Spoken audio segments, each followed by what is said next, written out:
In this third lecture on Heidegger's Being and Time, we're going to follow up what we were talking about last time. The question of last time was, who is Dasein? Now, the obvious answer was, I am Dasein. Dasein is the being who is in each case mine. But Heidegger said, well, let's be careful about that. Remember, to be an I is to be one's own, to be one's self. And his question was, are we ourselves, our own selves? And if not, what kind of self are we? And we learned that for the most part, our default mode is to be what Heidegger calls a they self. Our actions, our choices, our values, our commitments are shaped for the most part by what he calls the they, or one, das Man in German. We do as they do. We do as one does for the most part. That's who we are on an average everyday basis. So in this lecture, we want to follow up on that insight. So let's look at an equation, so to speak. Care equals concern for things and what Heidegger calls solicitude for other Dasein. Ultimately, the being of Dasein in general, Heidegger defines as care, Sorge, in German. This is one of those existentials, one of those terms that we will use to characterize and understand the kind of being that Dasein has, rather than the kind of being of beings present at hand or beings ready to hand. Dasein's being can be defined as care. Being ready to hand is a function of Dasein's circumspective concern, as we learned before in the case of tool use. The German word for that is besorgen. And again, concern is another existential of Dasein.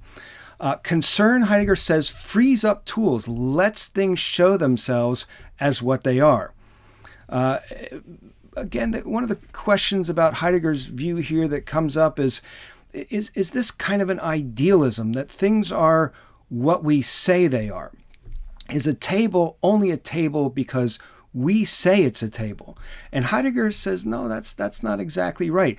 Because of Dasein's being as concern, we allow the table to show itself, to disclose itself as the kind of ready-to-hand, handy being that it is. I can't just take a bowl of Jell-O and say that it has the characteristics of handiness, that I could use it as a table. That doesn't work. That would be some kind of idealism, and Heidegger wouldn't accept that. No, our concern allows things to show themselves as what they are. The table is a table, and it shows itself as a table, as a handy being ready to hand for someone who has some paperwork to do, by and through Dasein's concerns. Being with other Dasein is a function of Dasein's solicitude, or Fürsorge, as Heidegger says. So he's playing on the German word care. You could also see in the word for concern and the word for solicitude. This is another existential of Dasein. It's another ontological feature of what it means to be Dasein, to have that way or that how of being. And we learned about other Daseins, and again, in our concerns, go back to the carpenter making the bookcase for a client, for a customer, somebody who wants to read books, and of course, books are written by other Dasein, and so forth. Heidegger says on his page 121, but those entities towards which Dasein as being with comports itself do not have the kind of being which belongs to equipment ready to hand. They are themselves Dasein. These entities are not objects of concern, but rather of solicitude. So he's saying that our care, our being as care, manifests itself with beings ready to hand, with tools, with equipment. He wants to reserve the word concern for that. And our care manifests itself in our being with other Dasein, and he wants to reserve the word solicitude for that. So that's our vocabulary lesson there. And again, solicitude frees up other Dasein, lets Dasein show themselves or disclose themselves as what they are.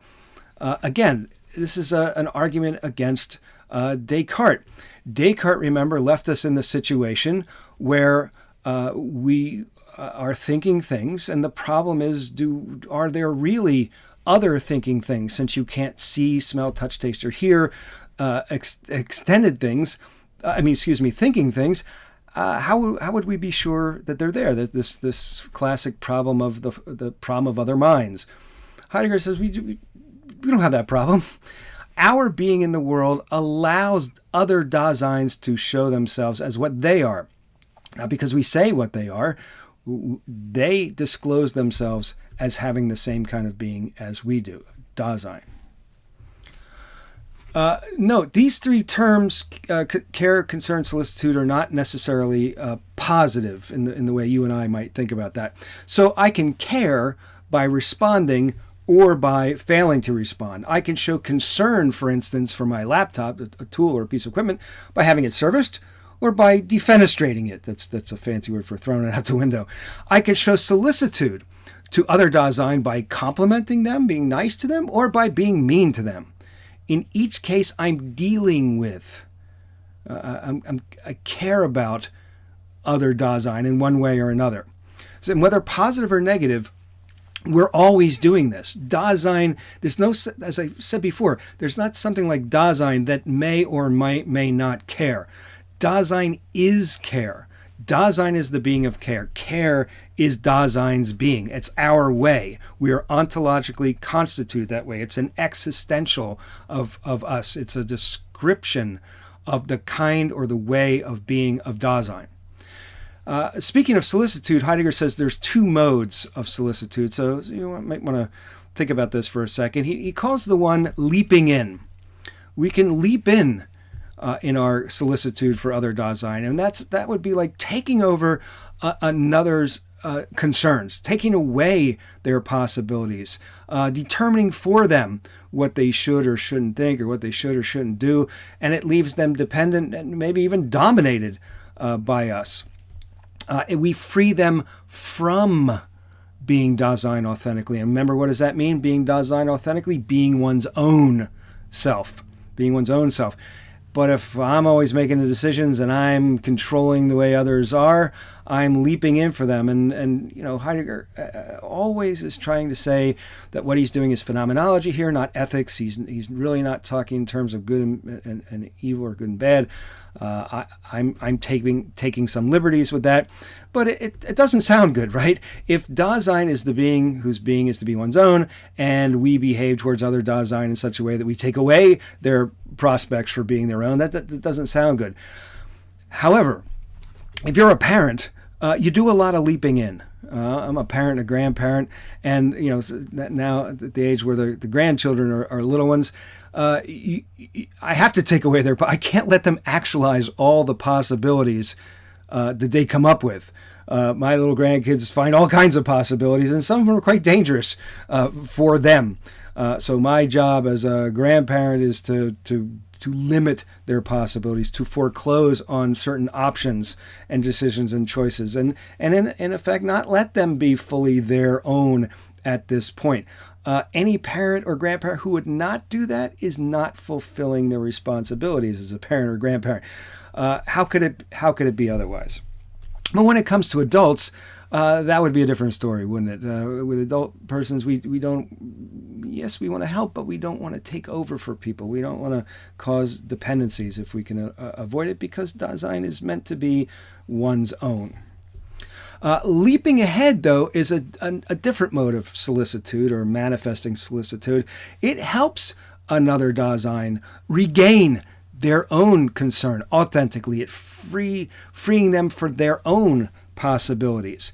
It frees them for being Dasein, not from being Dasein, having to choose and decide, but for being the kind of being whose being is of a concern to it, an existent being, a being that stands back and takes a stance towards their world and their realities and their choices and decisions, and is responsible for them. And again, I say good versus leaping in with all the caveats that I've mentioned already. Now, go back to this idea of Dasein. Right? And Heidegger says, okay, we've been talking about being and the different kinds of being. We looked at a few kinds of being, right? We looked at being present in hand, an isolated individual object that you talk about in terms of Aristotle's categories. We've talked about being ready to hand, or tool, or being, or equipmentality. which is our primary engagement with things in the world in a practical sense. And we talked about Dasein. We've been talking about Dasein. So we talked about Sein. We've talked about being, or the various ways things are. But Heidegger now wants to talk about the Da. he wants to play up on that word, the there. What does that mean? What's he talking about here? What does it mean to be the there, or to be there where being happens, where being manifests itself? What does that mean? That's what he's after. And Heidegger wants to say that there are two constituent moments of the there. The first he calls, the German word is Befindlichkeit, translated as mood or a disposition or a state of mind. Those are all synonyms. Mood, disposition, state of mind. They're synonyms. The German word Befindlichkeit, you can see I highlighted the word that looks like find there. It's about like how you find yourself. Germans speaking to each other might say, "Wie befinden Sie?" How do you find yourself? Like, how's it going? How do you find yourself today? Not that you're lost, but I mean, how's it going? How are things going for you? And it's always going for us in one way or another, whether we pay attention to it or not. We always, Heidegger's going to say, are going to be in a mood or a disposition. The other constituent moment is understanding, and we're going to talk about both of these moments of this there, where being happens as we go. So mood or disposition or state of mind. It's an existential of Dasein. There is no non-mooded Dasein. Dasein is a mooded being. It's a structural ontological feature of what it means to be Dasein. Mood, the word mood, we'll play on that a little bit, comes from the Latin modus or mode. And what Heidegger's saying is we all have a kind of a mode of being in the world, our own way of getting tuned in or attuned to our world of cares and concerns. We're always mooded. We always find ourselves disposed towards the world in one way or another. This is the affective moment of Dasein's experience. Phenomenologically, we are affective beings. We are mooded beings. We have a mode of going through our life. We have dispositions to get things in a certain kind of way and do things in a certain kind of way. Attitude, so to speak. Heidegger thinks that our moods disclose being, for us, for Dasein, as a kind of a burden. You hear that? A burden. The moods, our dispositions, disclose our having to be. They disclose that it is of Dasein. In other words, our facticity, which is, as we learned, an existential. Heidegger calls this thrownness. We are thrown into the world. Remember, maybe when you were young and you were, having a hard time or whatever, and you might have yelled out, "I didn't ask to be born." That's it, right?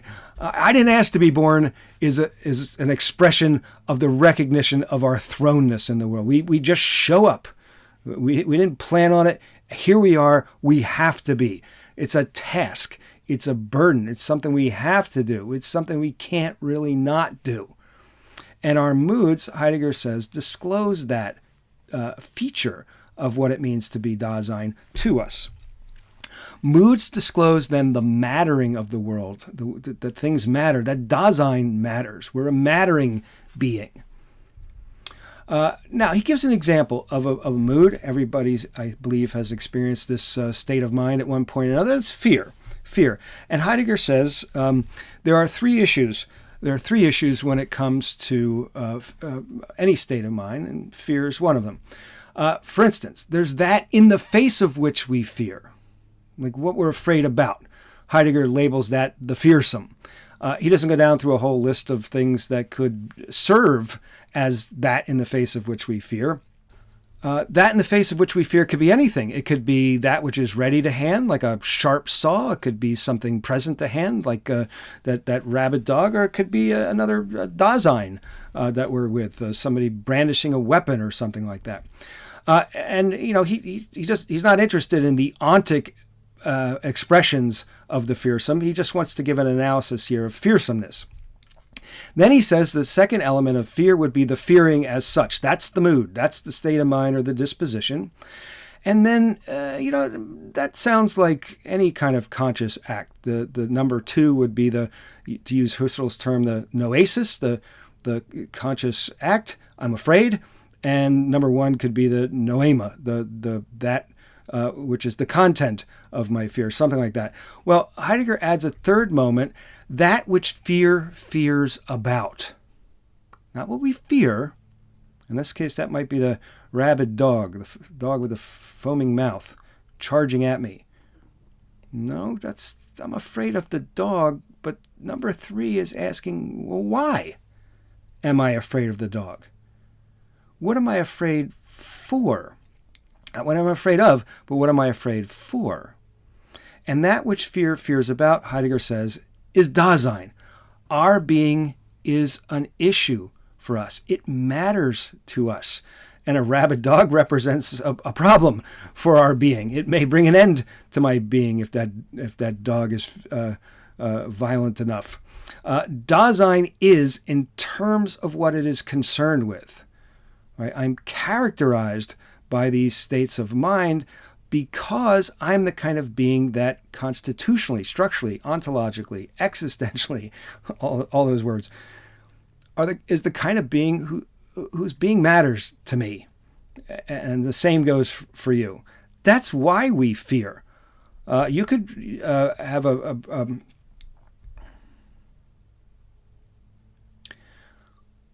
you could have a rock in the road being charged out by that rabid dog, and the rock's not going to budge. The rock's not going to care. The rock's not that. It doesn't have that kind of being.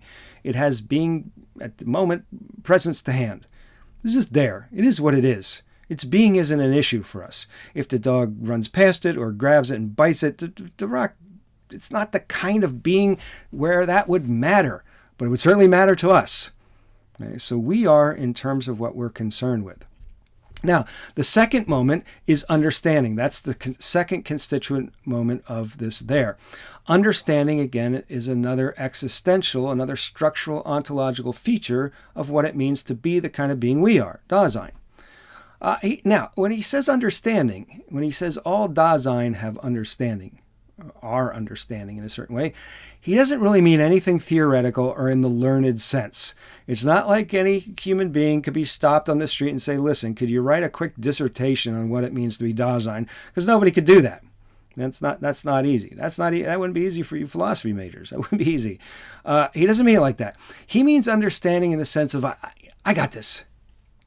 Right? When something comes up, you go, listen, I got this. Or I get it. That's the kind of understanding he's talking about. He's talking about a kind of competence. And he says we all have at least a degree of competence in existing. And again, what does existing mean? It means being the kind of being that has to decide, being the kind of being that has to take a stance and be concerned with our being. We all have some degree of competence over that. Unless we're in a coma or something, we're able to do something with our life. We're able to get on with it. And that's what he means by understanding here. Now, because we have this understanding, we could follow up and come to some kind of theoretical or scholarly interpretation of what Dasein's all about. In some ways, that's exactly what Heidegger's doing here. That's what we're trying to do here. But you don't need a philosophy class to develop the kind of understanding he's talking about. You just have to be a living Dasein. He's taking really a practical meaning of understanding, a kind of like know-how in Aristotle's sense of techne, if you remember that discussion from the Nicomachean Ethics, or practical wisdom, Aristotle's idea of phronesis. Again, privileging the practical over the theoretical is what Heidegger's always doing. And there's sort of an analogy here. Understanding is to interpretation. Remember, we're hermeneutical beings, the beings of interpretation.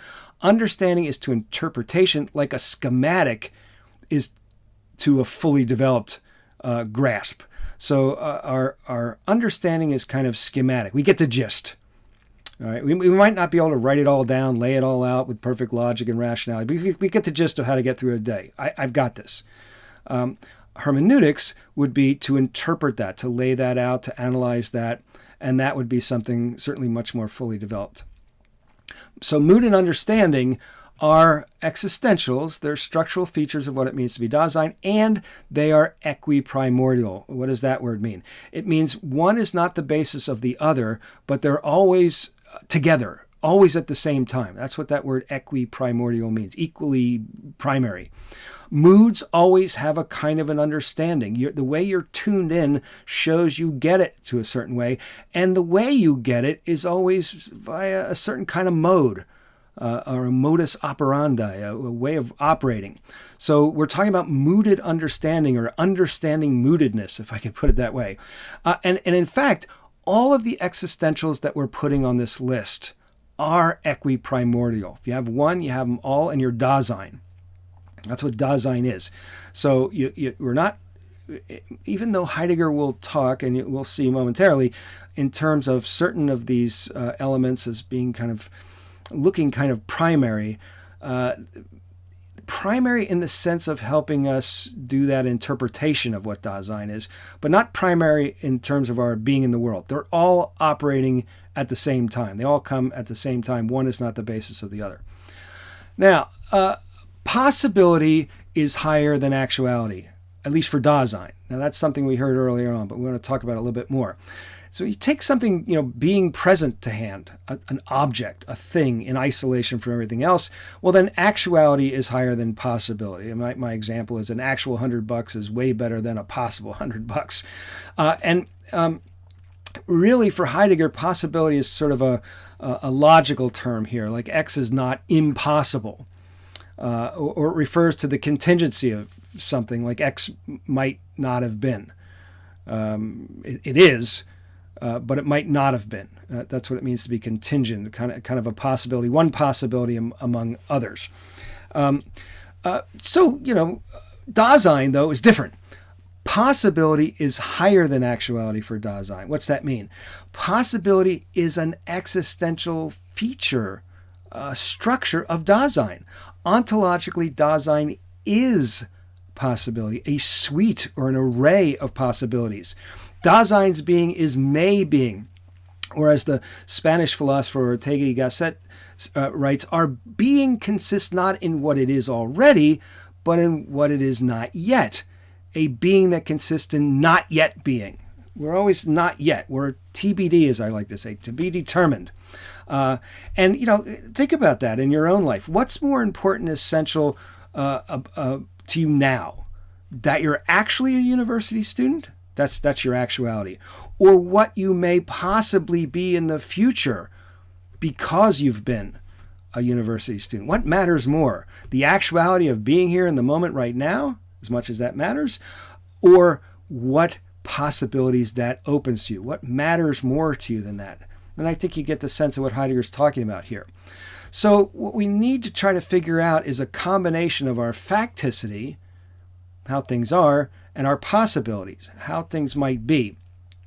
Mood, this aspect of the there where being shows itself, and we can be concerned about it, refers mainly to our facticity, to our actualities. Understanding, which is, as we saw a minute ago, the basis of our hermeneutics, our interpretations of our lives that make us who we are, that refers mainly to our possibilities, what we might make out of where and how we find ourselves in our not yet being. Heidegger calls understanding a forestructure, kind of this initial grasp of our being, that operative pre-understanding that he talks about. Every Dasein has it. Again, it's not an academic or a scholarly kind of thing, but a practical, I get the sense, the gist of what's going on. He calls hermeneutics the as structure, a working out of the meaning of our being. And I think I want to underline that idea. If you are experiencing anything, you have to experience it as something. You have to take it as something. You can't just experience something, end of sentence. You're experiencing something as something. And that as, how you take it, what you're taking it as, has possibilities in it, right? It has possibilities in it because you may take something as this and somebody else might take that same something as that. right? And the way we interpret, the way we employ our hermeneutical experience determines what our world is all about, which at the same time determines what we are all about. Interpretation, to repeat, never starts from scratch. There are no presuppositionless interpretations. We're always coming from somewhere in our interpretations. That's our facticity. We're always coming from somewhere. So meaning, then, is another existential of Dasein. It's another structural feature of Dasein. If you got no Dasein, you got no meaning. Dasein, if you got Dasein, you always have some kind of meaning one way or another. Our being, our way, the how of Dasein is meaning being. Where is their meaning? Us. Now, let me just say this. It is often the case when people encounter existentialism, they think that they're thinking about Albert Camus, and they're thinking about characters in Camus' novels like The Stranger, or his essays like The Myth of Sisyphus, who has to roll a ball up the hill just to have it roll back down again, and the idea of the absurd being without any meaning. And I think people misunderstand the point there. If you're thinking that there's some kind of cosmic, pre-packaged, predetermined meaning, some owner's manual for what it means to be human, a set of blueprints, or an algorithm for living a human life, you can forget it. If that's what it takes for there to be meaning, there isn't any meaning. But there is meaning. There's meaning all around. You can't not be in a meaningful world. World is a world of significance, a world of meaning. We are drenched in meaning. There's meaning all around us. If you're saying, well, there's different people take things as this or as that, so is there any real meaning? Forget that word real. If you mean one meaning that's prepackaged that everybody else has to measure up to somehow, that you're not going to find. What you do find, what you can't not find, is a meaningful world. World implies meaningfulness. The world is rich in meaning. But meaning is made. Meaning's made in our choices, our actions, our determinations. Meaning is made. So our being is meaning being. So mood plus understanding are always manifesting, Heidegger adds, as discourse in our speech, in our talking out and thinking it through. And even thinking, of course, you have to use words, you have to use language. So discourse, our linguistic experience, our linguistic structure, is another existential of Dasein. Dasein is a being of discourse. Now, all that is true. Mood, understanding, discourse, all that's so, but let's go back. How are we generally in everyday real life? How are we? We are they selves. We are they selves. Heidegger said, in our average everydayness, the who of Dasein is interchangeable with any other who of Dasein. One I is as good as another, which doesn't make any given I its own. It doesn't make it authentic. It's a they self. So how do discourse, understanding, and our mooded interpretation show up, as Heidegger always says, proximally for the most part? What's our default mode, as I put it? Well, the they way would be the answer. How could it not be? He then says, here's how they show up. Discourse in this fallen public they world he calls idle talk or chatter. It's an empty kind of chit-chat, gossip, talking about what they're all talking about. Think about the way we talk to each other. We meet, when we can be together, we might meet each other before class and say, how's it going? And I'll say, good. You'll say, great. Right? Now, pretty much if you ask me how it's going, you don't really want to know, right? You weren't really expecting an answer. How's it going? Well, sit down. Let me tell you. You got an hour? I'll explain to you. In fact, let's cancel class. Let me tell you all about how it's going. I think you'd be a little nervous, maybe a little edgy or irritated about that. That's not how we talk. We talk about, how about this weather today? You don't really care about the weather. We're talking to talk. We're talkers. We're chatterers. We're chit-chatters. We talk about what everybody else is talking about. That's what Heidegger means by gossip. We talk about what's in all the papers, or what's on the Facebook, or the Instagram, or the Twitter, or the Reddit, or whatever. That's what we talk about. We talk about that. Heidegger thinks discourse is meant to try to allow things to show themselves as what they really are. But in idle talk, we're talking just to talk. And then he says, well, how's understanding show up in this they way, this fallen they way? He says, as curiosity. Curiosity. Now, we actually, outside of Heidegger's way of talking about things, we generally think curiosity is a good thing. We would be worried about a person who showed no curiosity about the world around them. That would be kind of odd. But Heidegger has a certain specific meaning for this word here. We're only interested in what's new, what's happening. We want to be in on what's going on. But Heidegger says we don't really have any kind of deeper consideration what's happening. I just want to know what everybody says, what they say I should know, what I should be talking about. Hey, have you heard that story? If I haven't heard a story, I better go find that story. I got to know what's going on with everybody else so I can engage in my idle talk, my talking just to talk. Not trying to understand, not trying to let things be what they really are, but I'm flipping from one thing to the next to the next. It's all about novelty for Heidegger. It's all about what's new. And then finally he says our mooted interpretation in all this is kind of he calls ambiguity. That's a big word for existential philosophers. Simone de Beauvoir, her book on moral philosophy based on existentialism is called The Ethics of Ambiguity. And what Heidegger means by ambiguity is that in a way we kind of get it. We do have an operative pre-understanding, but where did that come from? That operative pre-understanding came from the they, right? From the I that we've become, the individual I's that are not individuated, that are interchangeable, exchangeable with one another. We get what to do. I'm a prof. I do what profs do. You're a student. You do what students do. So we get it. They are what they are. We're quick to say, but we don't know what they are. We don't really get it. We get it, but we don't get it. We get it, but we don't grasp it. And Heidegger says that we have this ambiguous experience, this ambiguous mode of going about the world. Like, hey, I know what to do. I go to college. That's what I do. I'm out of high school. What are they doing? Well, they say you should go to college. That's what one does at this point in your life. You go to college. So go to college. That's what I do. And I it's college. I get it. There's profs, there's papers, there's exams, there's books. I got stuff to do. I know what to do. I know how to do it. I get it.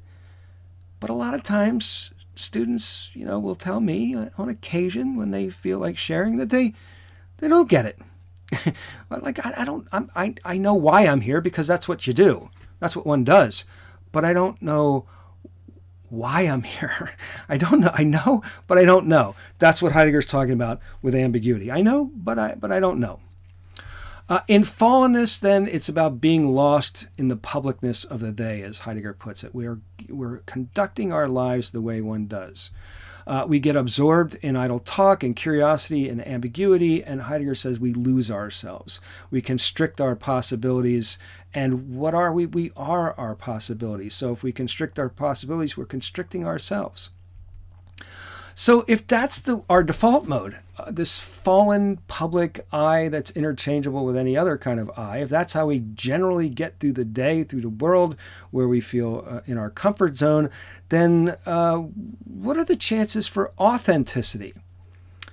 Well, if our default mode is inauthenticity, if we are usually a they self, because it's comforting, even numbing, then how would you become authentic?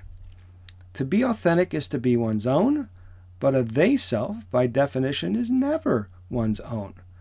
So what would open the door for the possibility of authenticity if ontologically we're inauthentic? If it's if you want to put it this way, the nature of Dasein, if it's in the structure of Dasein, the ontology, of Dasein, to be inauthentic, which Heidegger says it is, how are we ever going to be authentic, which is what Dasein is kind of meant for, if I could put it that way. A Dasein is in each case mine. How do I get it to be mine if it's always theirs? How do we do it? Well, Heidegger says the way you're going to try to figure this out is to try to see Dasein as a whole. Before I click another button, think about the problem with that. If Dasein is possibilities, and possibilities are by definition not actualities, they are not yet. So how are we going to get to Dasein as a whole if Dasein's being is a being of the not yet? It's going to be the question. All right, so the name of this section is the primordial totality of Dasein's structural whole. Right, to grasp this Dasein as a whole, to get the big picture of how all these existentials kind of fit together. Really try to grasp their essential equiprimordiality. How are we gonna get a handle on that? In essence, what he's really asking is to see how facticity, what is, the bells that cannot be unrung about us, the past up until this moment, how does that and our existentiality, our ability to stand out and take a stance, our possibilities, our what could be, our not yet, how do facticity and existentiality hang together? And he says the whole is not going to be reached by adding up the existentials, this one plus that one plus that one. It's not going to be, certainly not going to be something theoretical. We're not going to be able to deduce it, for instance, from some kind of idea or theory about man. That's not going to happen. Something else has to happen here. So the problem: how do we see Dasein as a whole if it is its possibilities and possibilities are about the not yet? We have to find a way to disclose Dasein's being as a whole. We can do this because an understanding of Dasein is built into Dasein's being, right? Understanding the hermeneutical quality of us is a structural feature of us. It's an ontological feature of us. So there's a possibility that this can happen, right? Our way of being, though, is always a mooded understanding, right? There's a state of mind or a affective approach to things, right? So Heidegger says, quote, we're looking for one of the most far-reaching and most primordial possibilities of disclosure, one that lies in Dasein's being, with a big B, itself. That's what we're looking for. Where is this the key to seeing Dasein as a whole? And the answer is angst. Anxiety. Anxiety is a really big word in existentialist thought. The German word Angst can be translated as anxiety or as dread. Kierkegaard wrote a book that's translated in English as The Concept of Dread or The Concept of Anxiety. Heidegger is getting some of this from his understanding of Kierkegaard. Anxiety is a prevalent notion in the world today.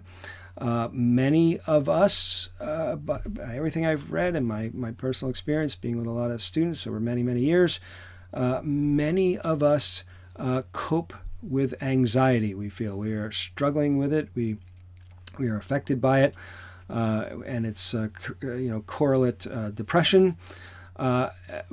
Heidegger thinks that anxiety is the key to really discovering who we are. He thinks it's a key.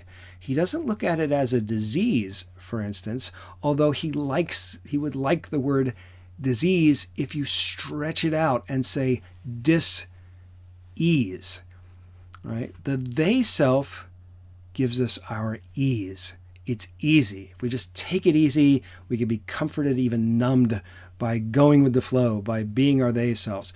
Well, anxiety breaks up that ease. It is a disease, not in the sense for Heidegger as a medical condition, but a lack of ease. All right?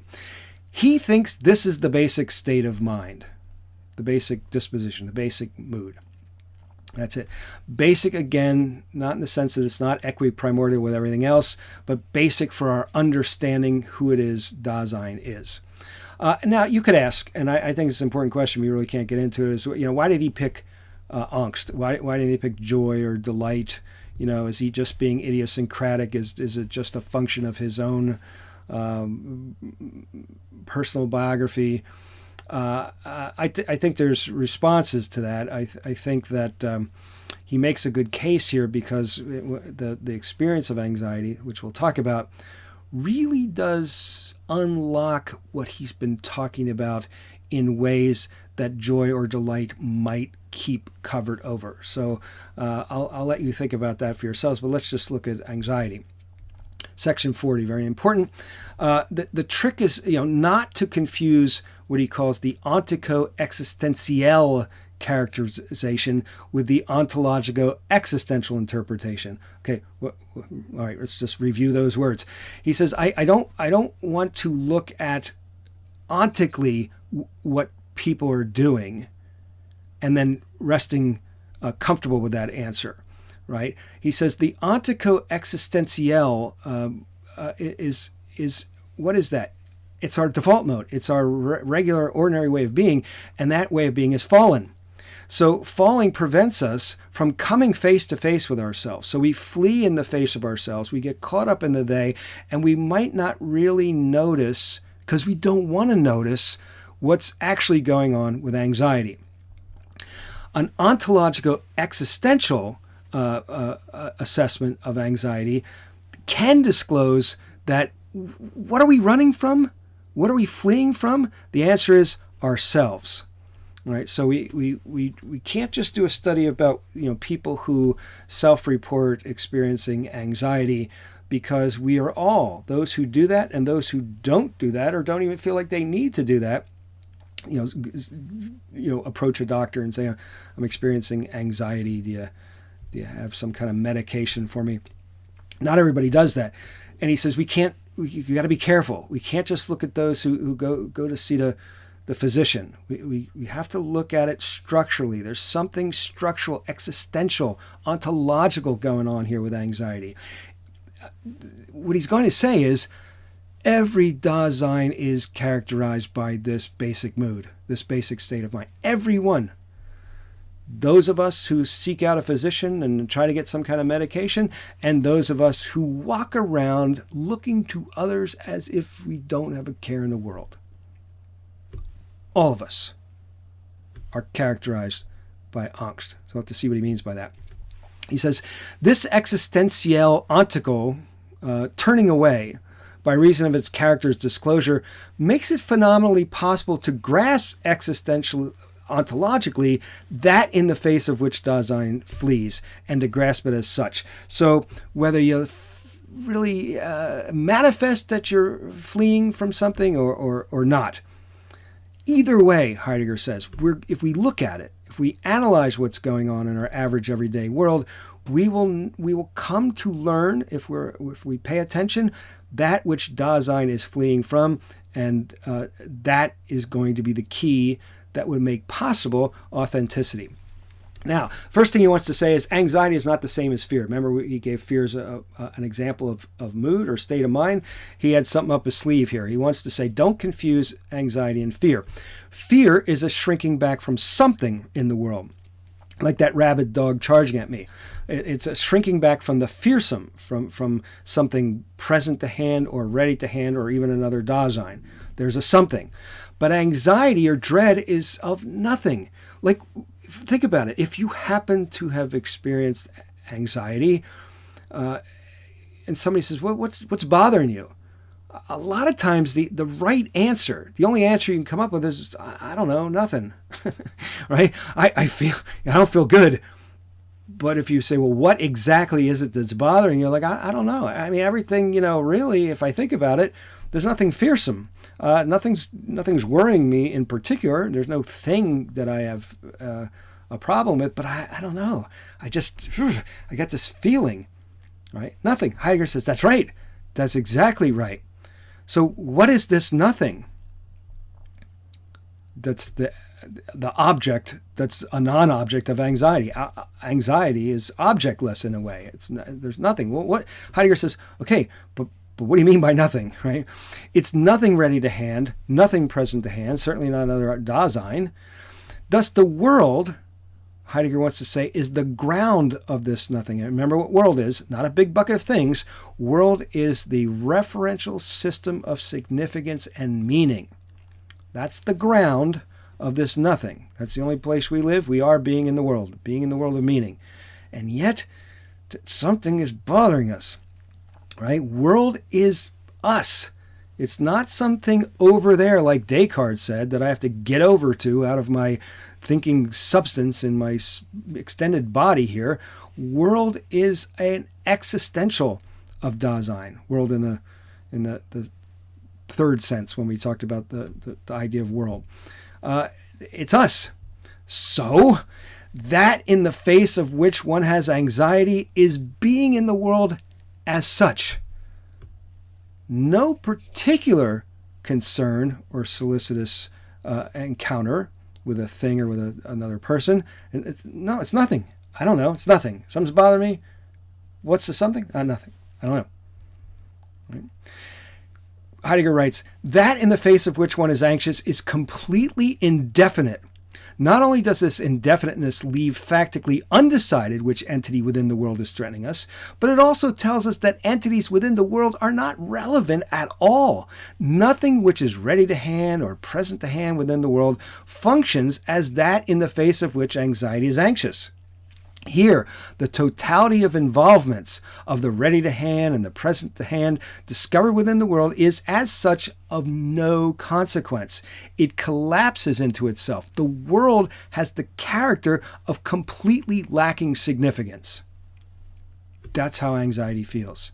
Nothing matters. Nothing means anything. Nothing matters. That's what I mean by anxiety. There's nothing. Nothing's mattering. Nothing's meaningful. Being in the world means concernful involvements. Fear is possible because of that. Something in the world threatens us in terms of our involvements. I'm involved with going for a jog, and there's that rabid dog. That interferes. That threatens my project, my plan. It threatens to foreclose my possibility of going for a run. Fear is possible because of our concernful dealing with the world. Anxiety is about being in the world as such, without regard to any involvements. Those are of no consequence, Heidegger says. They lack significance when you are experiencing anxiety. So what he's saying is, and you got to really let this sink in, the referential system of significance, in other words, the world, lacks significance. Significance lacks significance. What is that? How is that possible? Why is that?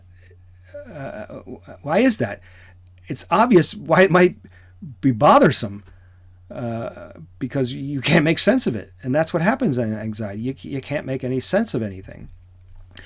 Heidegger writes, anxiety throws Dasein back upon that which it is anxious about, its authentic potentiality for being in the world. Anxiety individualizes Dasein for its own most being in the world, which as something that understands projects itself essentially upon possibilities. Therefore, with that which it is anxious about, anxiety discloses Dasein as being possible. And indeed, as the only kind of thing which it can be of its own accord as something individualized in individualization. Now, what's that big mouthful say? He's saying, look, when you're in anxiety, what happens is you feel like nothing matters. You feel like nothing makes sense. And that's the world. The mattering, the making sense. And the way the world has mattered and made sense most of your life, most of your day, is according to the they, according to this fallen world of idle chatter and curiosity and ambiguity. You're just going along, and then it hits you. Wait a minute. They're telling me this is how you make sense of things, and it doesn't feel like that. It's not making sense. It doesn't have to be the way they say. Why is it even the way they say? I don't know. I don't know. It doesn't make sense. They just say this is what you do, and I'm doing it, but I don't know. I don't get it. When you feel or experience anxiety, it lets you know that your being is a possible being. It is a way that has been packaged for you as the way, right? Anxiety makes manifest in Dasein its being towards its own most possibility for being. That is, it's being free for the freedom of choosing itself and taking hold of itself. Anxiety brings Dasein face to face with its being free for the authenticity of its being, and for this authenticity as a possibility, which it always is. So anxiety is freeing. Anxiety doesn't feel good, but it's an opening. It opens up some possibilities. It opens up the very understanding of yourself as a being of possibilities, a being who could go another direction, who could do otherwise, who could strike out on her or his own, maybe be authentic. Right? Anxiety, to use the lyrics of that Leonard Cohen song, is the crack in the world where the light gets in, right? It's the clearing, it's the opening up, it's the there where authenticity might be possible. It might be possible for a Dasein to be authentic. Now, we don't like it, right? Anxiety, Heidegger says, we feel uncanny. The German word for that is unheimlich, which literally means not being at home, homeless. We're alongside nothing and nowhere, as he puts it. Even as we're always there, everything is nothing, is without meaning or significance. That's what it means to be uncanny. I got this feeling. I don't like it. It's disturbing. Well, what's bothering you? Nothing. I don't know. Nothing. I can't figure it out. Nothing makes sense. Well, you're feeling not at home, right? But sense the tension here, what Heidegger's saying. As being in, which we learned earlier, we dwell. We're not in the world like coffee's in the cup or like the Matryoshka dolls are in each other. No, we're in the world as a place that we dwell, as our home. And the they, which is the default who of each one of us, makes us feel at home, like comfy. We get it. It helps us with that understanding thing, that competence we need to get through the world. As long as we, take it easy, we feel at ease. But anxiety, we are diseased. We are without a dwelling. We feel kind of homeless in the world. We're without home, home is where everything kind of keeps its meaning, its significance for me. And I feel like I'm without it. We don't like it. So we run. We don't like this feeling. All right? Now, to pause for a minute to remind us what we learned about this idea of individualization. Dasein is in each case mine. Dasein always says I. Okay? The first time we are individualized in this world as they selves. I talked about raising children and leaping in for them. What we do is we raise the next generation to be like the current generation, and so that everybody kind of fits in and they can take it easy and they don't have too many problems. We're always trying to make things easy for ourselves. And remember what Kierkegaard says, my project is going to be to make things difficult for ourselves. All right. Well, there is a difficulty in life that we're always on the run from, that we're trying to hide from. And the they world, constructs us or configures us as individuals, but you almost have to put scare quotes around that. Individuals in the sense of replaceable individuals. Each one of us thinking, saying, doing more or less, give or take, still with some complexity, what any other person would do in a similar situation. Right? So that kind of an individual that's not very distinguishable from any other individual. In anxiety, Heidegger says we get re-individualized. Right? As that one who's not at home. I don't fit in. I don't get it. I don't what's going, all of a sudden I'm watching everybody like it's a show that I'm not a part of. Right? Our being in the world, which we always are, ontologically, you can't lose that. But the world part, the significance part, the interconnected system of reference part, that falls away. And there we are, standing there, scratching our heads, feeling homeless and uncanny. And we flee from it. Where? Where do we go? We flee into the comforting, tranquilizing public world of the they. Right? Where we just, I don't know what I'm doing, but I'm just going to keep doing what I'm doing. I don't know why I'm here, but since I'm here, I'm going to do what everybody else does when they're here. I'm going to do things the way one does things. Right? Whew, glad that's over with. I don't know what happened there. All of a sudden, nothing made sense, but hey, I'm cool. I'm good. I got this. Right? My understanding comes back. My they understanding of what's going on. My mode clamps down on anxiety. I get back into a different kind of mode, a different kind of take on what's going on with the world, and I start to relax again. I feel at ease. And you might be hearing this and going, yeah, that's what I want. That's exactly what I want. And Heidegger says, yeah, that's exactly what you want. That's what we want. We want to be inauthentic. It's comforting to be inauthentic. It's comforting to go down that road. I mean, it makes perfect sense when you think about it. Almost to the point where you would think, well, why would I bother with authenticity then? If things are good and feel more comforting and I feel more at ease in the they world, in the public world, in the what he calls the fallen world, why not just stick?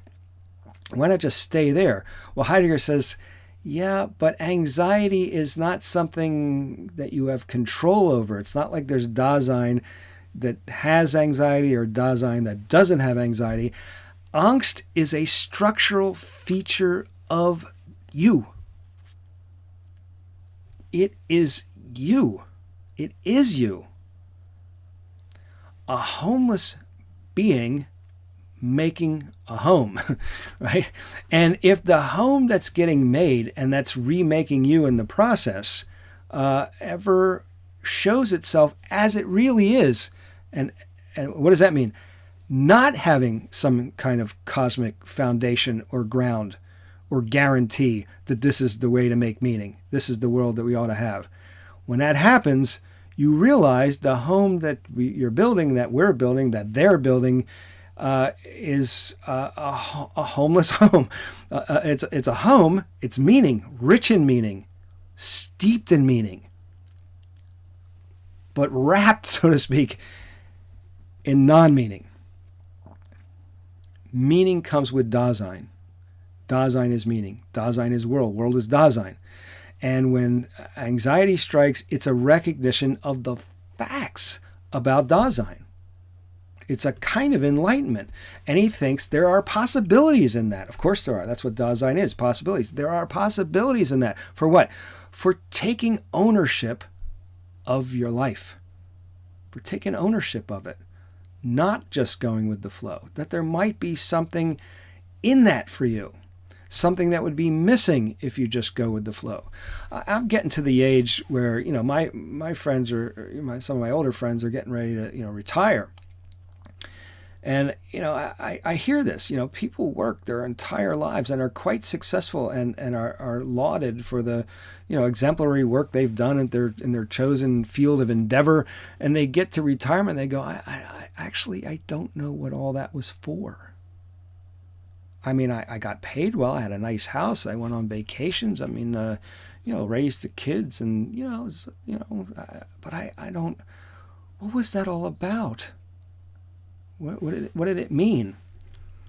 We don't like that feeling. That's not comforting, but it happens. And we try to get out of it as quickly as we can. And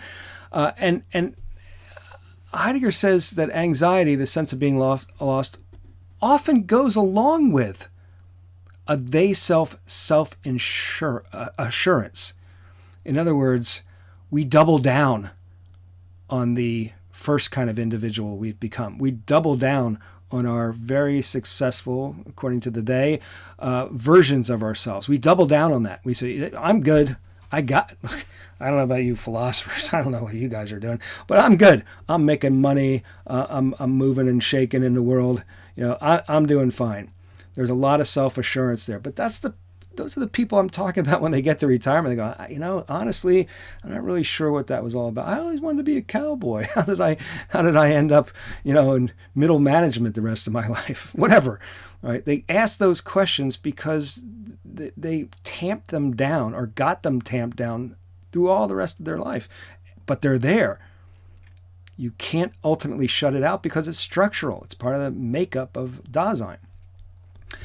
Now, I do want to. I started with talking about the idea of medicalizing, anxiety. You and I today tend to think in a very modern way about anxiety. We think of it as a mental illness, and we think of mental illness as basically physical, that our bodies are chemical, neurological complexities, and that if we are experiencing anxiety or depression or whatever, it's because of a chemical imbalance. There's something that's gone awry with the physical structure of our brains, and what we need to do is reconfigure our brains so that that experience of discomfort, this dis-ease, will go away. As you heard, Heidegger does not look at it that way. He thinks anxiety is fundamental to the being of Dasein. It's a recognition, if I could put it this way, of the truth of the being of Dasein. And whether we can handle the truth or not, it is the truth about us. And Heidegger thinks that there may be something profound that is lost by avoiding the truth about ourselves and remaining inauthentic, which is our default mode for reasons we've explained. He thinks it's an opening.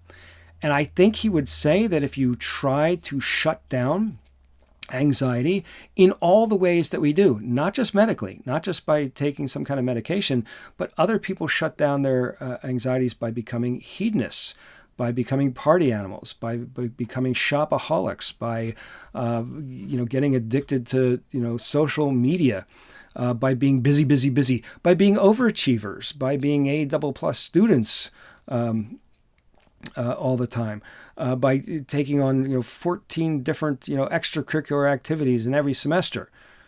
All of those are modes of dealing with anxiety. All of your life is a mode of dealing with the homelessness of a being meant to be at home, of being meant to have meaning.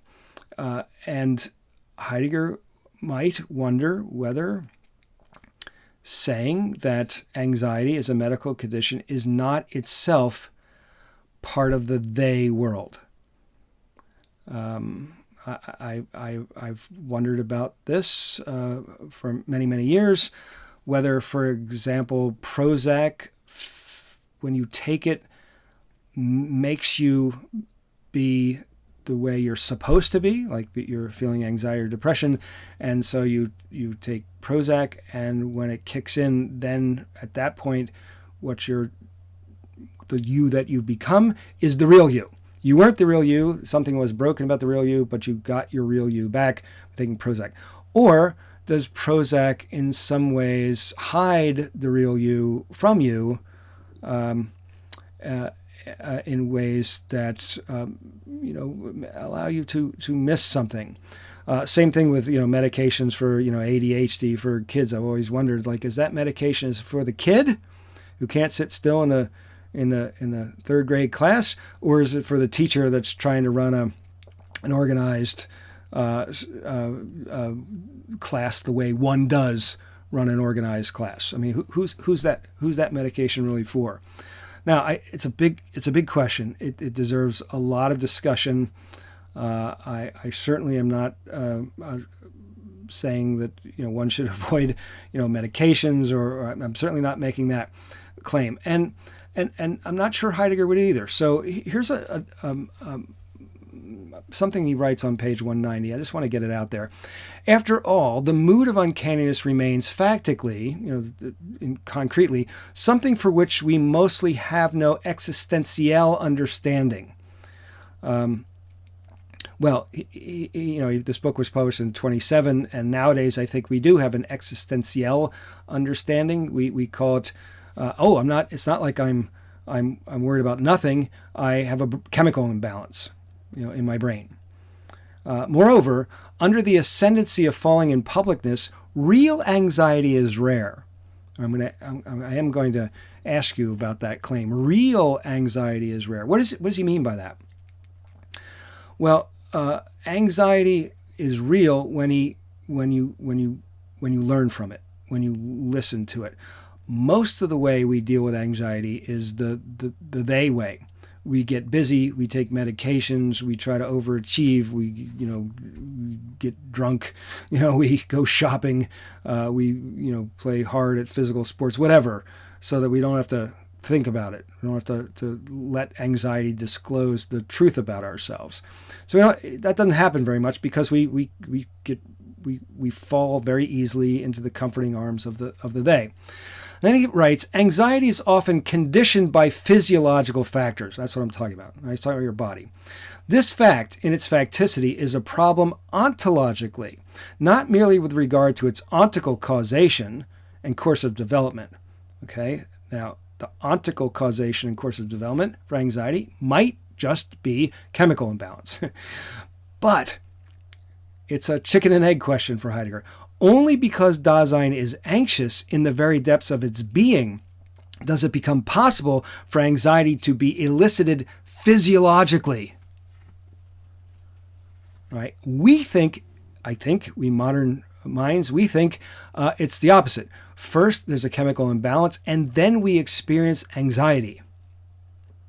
So we fix that dis-ease by taking a medication and trying to rebalance our chemistry. Heidegger says, no, it's because of the being of Dasein that includes structurally, existentially, ontologically, angst, that shows itself. It manifests itself bodily in our bodies. Now, I will leave it to you to think about that chicken and egg question. Is it the body that produces the anxiety, or is it the anxiety that produces the particular ontical bodies and their experiences that each one of us has? It's an important question. And just to have it on the record, there is a lot of debate, not among existential phenomenologists, but there's a lot of debate among neuroscientists with a materialist approach to our physiology that says I'm not really sure necessarily all these chemicals do what they do. In other words, there's a lot of study about what we call the placebo effect of those medications. In other words, the very fact that you take something, doesn't matter what it is, the very fact that you take something is a move forward. And moving forward is what Dasein does. It's a futuristic, a not yet being, right? Future-oriented, I shouldn't say futuristic, future-oriented, not yet being, a being of possibilities, and actualizing some possibilities, taking steps itself, whatever those steps are, is a way of coping with angst. A way of coping with angst. So I put that out there for you. Well, it's a big topic. It's a humongous topic. But the takeaway for us is, for Heidegger, anxiety is ontological. Dasein is characterized by anxiety. Anxiety is the window into the truth of a being whose being is an issue for it. And if we pay attention to it, he thinks it's an opening for the possibility of authenticity. All right, so maybe we should just translate angst as dread or existential dread, and leave anxiety as a medical term. I don't know, but it's an important question. All right, let's take a break, and we'll get back to all this in the next lecture.